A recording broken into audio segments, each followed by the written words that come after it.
kita memilih untuk teriakan iman atau memilih teriakan komplain kepada Tuhan. Mulut kita menentukan jalan kita dan membuka pintu karya mujizat Tuhan bekerja dalam hidup kita. Kita meneriakan iman, Tuhan engkau pasti buka jalan, Tuhan punya jalan keluar. Atau kita komplain kepada Tuhan, Tuhan kok kagak ada jalan, kok Tuhan gak ada jalan, kok Tuhan seperti ini hidup saya. Kok banyak orang sekarang mengeluh, kok hidup saya. Saya pernah dengar begini, orang bilang begini, roda itu berputar, kadang di atas, kadang di bawah. Tapi kok hidup saya di bawah terus, hidup saya kok nggak berubah gitu. Ya, jadi Bapak Ibu Saudara, jadi stop untuk komplain kepada Tuhan, stop komplain hidupmu, tetapi teriakan iman. Tuhan buka jalan, hidup saya nggak akan seperti ini saja. Kadang-kala harus ada di bawah, tapi saya percaya saat keadaan di bawah itu akan membuat saya naik di jalan-jalannya Tuhan. Amin Bapak Saudara.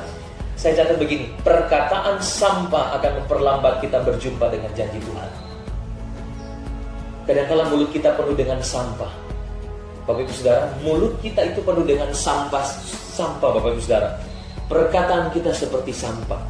Kadang orang bilang, mending mulut saya kayak sampah tapi hati saya baik. Yang keluar dari mulut itu dari hati. Perbendaharaan kita apa? Masakan orang baik mulutnya nggak benar, masakan mulutnya, ya saya mulutnya sih mungkin kayak sampah, tapi saya selalu baik sama orang. Tapi kadang-kala sampah yang dari mulut kita itu nyangkut di hati orang. Kita membuang sampah di hati orang. Kita buang kata-kata yang menyakiti orang lain di hati orang. Sampah Saudara kalau nggak dibuang itu bau. Ya, mulut kita sudah bau, terus kita buang sampah itu di hati orang lain.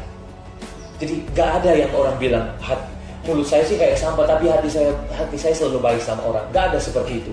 Firman Tuhan sudah jelas-jelas. Apa yang keluar dari mulut itu dari hati. Jadi Bapak Ibu Saudara, stop komplain sama Tuhan. Stop untuk membuang sampah di hati orang lain. Tanpa kita sadari kita buang sampah di hati orang lain. Maka justru kita susah untuk berjumpa dengan janji Tuhan. Mungkin kita semuanya ada, serba ada. Tapi kita nggak mengalami janji Tuhan dalam hidup kita. Karena kita selalu membuang sampah di hati orang lain. Kita buang dari mulut kita. Tinggalkan perkataan kotor. Pakailah perkataan iman, teriakan iman. Untuk mengatakan bahwa Tuhan membuka jalan, menyediakan jalan buat kita. Amin. Bangsa yang suka bersungut-sungut. Jadi Israel ini terkenal dengan bangsa yang suka bersungut-sungut. 1 Korintus 10 ayat 11. Dikatakan lagi, dan janganlah bersungut-sungut seperti yang dilakukan oleh beberapa orang dari mereka, sehingga mereka dibinasakan oleh malaikat maut. Semuanya ini telah menimpa mereka sebagai contoh dan dituliskan untuk menjadi peringatan bagi kita yang hidup pada waktu di mana zaman akhir telah tiba. Jadi sungut-sungut ini terus diingatkan. Bapak Ibu Saudara, mari janganlah kita bersungut-sungut lagi. Cukup. Janganlah sungut-sungut lagi kepada Tuhan. Bersungut-sungut akan diri sendiri. Mungkin orang tidak bersungut-sungut kepada Tuhan, tapi dia bersungut-sungut akan hidupnya. Dalam bahasa Inggris dikatakan begini Saudara, 1 Korintus 10 ayat 10. You must stop complaining. Jadi stop untuk komplain, stop untuk mengeluh. Jadi komplain atau mengeluh dikatakan begini dalam bahasa Indonesia, Kamus Bahasa Indonesia, menyatakan susah, menyatakan penderitaan, yang menyatakan susah karena penderitaan, karena kesakitan, karena kekecewaan. Jadi mungkin orang percaya tidak bersungut kepada Tuhan, tapi dia selalu mengeluh. Dia selalu menyatakan susah banget nih hidup saya. Aduh, ini kok saya kecewa terus dalam hidup ini. Banyak orang nggak mengeluh sama Tuhan. Mungkin sudah dengar ribuan khotbah tentang bersungut-sungut. Tapi kadang-kadang bukan hanya bersungut sama Tuhan. Kita komplain tentang hidup kita. Kita komplain orang lain. Kita komplain tentang pekerjaan. Kita komplain dengan keadaan kita sehari-hari dalam kehidupan kita. Stop. Jangan komplain lagi. Amin. Komplain sama Tuhan. Mungkin kita sudah gak lagi mengeluh sama Tuhan. Oke, kita punya iman. Tapi kadang-kala kita selalu komplain. Kita mengeluh dengan keadaan sekitar. Kita menjadi susah hati karena keadaan sekitar. Jadi Bapak Saudara, stop. Jangan mengeluh, jangan bersungut seperti bangsa Israel. Kita gak akan menikmati tanah perjanjian yang sudah disediakan oleh Tuhan. Dan Bapak Saudara, saya catat begini.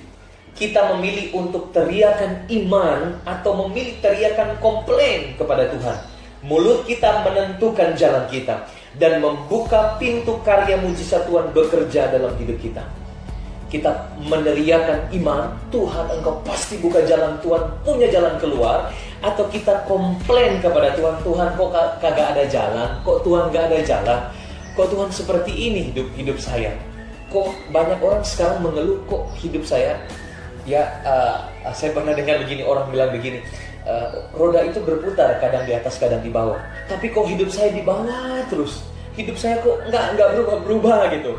Ya, jadi Bapak Ibu Saudara, jadi stop untuk komplain kepada Tuhan, stop komplain hidupmu, tetapi teriakan iman. Tuhan buka jalan, hidup saya nggak akan seperti ini saja.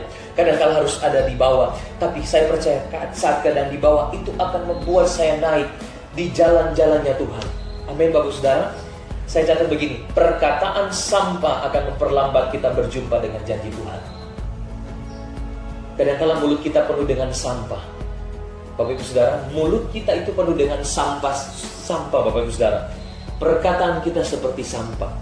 Kadang orang bilang, mending mulut saya kayak sampah tapi hati saya baik. Yang keluar dari mulut itu dari hati. Perbendaharaan kita apa?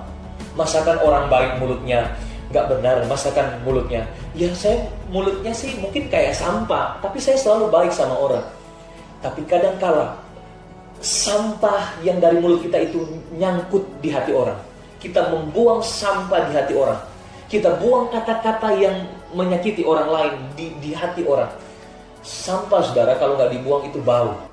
Ya, mulut kita sudah bau, terus kita buang sampah itu di hati orang lain. Jadi nggak ada yang orang bilang mulut saya sih kayak sampah, tapi hati saya selalu baik sama orang. Nggak ada seperti itu.